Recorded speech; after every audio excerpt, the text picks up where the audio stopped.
শীতকাল পড়ে চলেও যাচ্ছে, মনটা খালি পিঠে পিঠে আরে শীতের সময় পিঠে না খালি কি শীত বোধ হয় নাকি কান্দি।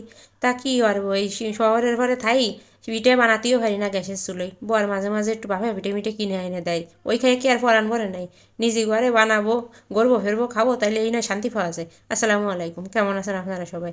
আমি কিন্তু এই শীতকালে এই দুধ চিতই পিঠাটা আমার বিশাল পছন্দ, বুঝছেন? এমনি অন্য কোনো পিঠের প্রতি অত বেশি চাহিদা না, দুধ চিতই পিঠাটার প্রতি একটু বেশি চাহিদা। পরে কি আর বাড়ি মানে কলাম আমার বোনডা আমার মানে ভাই বোনের ভালোবাসা তো মনে করেন অন্যরকম। বোনডার কাছে কইছি, বোনডা এই যে 1 নম্বর গুড় কিনে একেবারে খেজুরের গুড় ফাটাই দেছে, জাফা তুই এবার কিরাম করে খাবি খা। পরে ফাটাই দেছে যাক, আমি সেই গুড় দিয়ে এবার পিঠে বানাতে চলে আইছি। এই দেখেন, প্রথমে আমি হচ্ছে এই চুলোয় পানি গরম বসাই দিয়ে এবার ওর মধ্যে এই যে কতখানি খেজুরের গুড় দিছি তা তো দেখেছেন, বুঝছেন?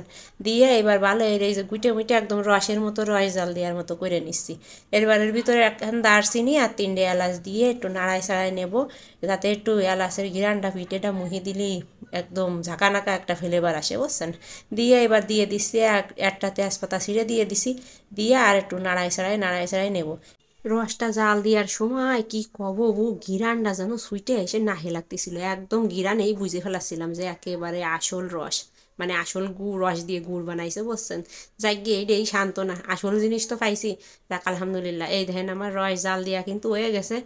এই যে এবারের ভিতরে একটু সামান্য লবণ দিয়ে দিছি, এতে মানে মিষ্টির ভিতরে একটু লবণ দিলে কিন্তু স্বাদটা আরও ভালো আসে। এই যে রস জ্বালানো আমার কমপ্লিট, এইবার কিন্তু আমি একটা বড় আড়ি নিয়ে নিছি, বুঝছেন? আড়িটা নিয়ে সেই বড় আড়ির মধ্যে আমি রস ঠুক ডাইলে দিলাম।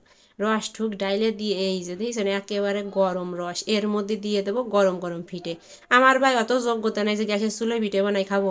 আমি আমার বরের কলাম যে কয়েন পিঠে কিনে এনে দাও, সে একদম গরম গরম 12খান পিঠে এনে দিয়েছে। এই যে দেখছেন কত বড় বড় পিঠে, এই 12খান পিঠেই এর ভিতর বিজেলি, তাই আমরা খাইয়ে পারবো না, কারণ এই পিঠে একেবারে রস ডুহে বাইঙ্গে পড়ে থাকবে না, এত সুন্দর বেজে। আপনারা যারা এরম শহরে থাকেন এত ঝামেলা করতে যাবেন না, এরম গুড় কিনে এনে জ্বালায়ে দুধ জ্বালায়ে তারপরে এই পিঠে কিনে এনে ভিজে খাবেন। আত্মাটারে তো শান্তি দেবেন, আত্মাটা তো তৃপ্তি পাক, নাকি মন যা চাই করে নেওয়াই ভালো। এইবার দেখেন আর এক পাশে আমি 1.5 কেজির মতো দুধ একদম ঘন হয়ে জ্বালায় রাখছিলাম, এবার সেই দুধটুক দিলাম সেই পিঠার ভিতর ডাইলে, গরম থাকবে কিন্তু দুধটাও গরম থাকবে। এইবার ডাইলে দিয়ে এইবার মন্ডারে একেবারে দড়ির সাহায্যে বাইন্দে তারপরে ধুয়ে দেবো সারা রাত্রির জন্য, বুঝছেন? কারণ মনটা তো চাচ্ছেই। আচ্ছা এই যে সকালবেলা নিয়ে আসি দেখেন কি ফাইন হয়েছে, ওই সময় উঠে হয়েছে তা তো দেখেছেন, একেবারে উঠোতে পারতেছিলাম না, ব্যাঙ্গে ব্যাঙ্গে থেকে গেছে।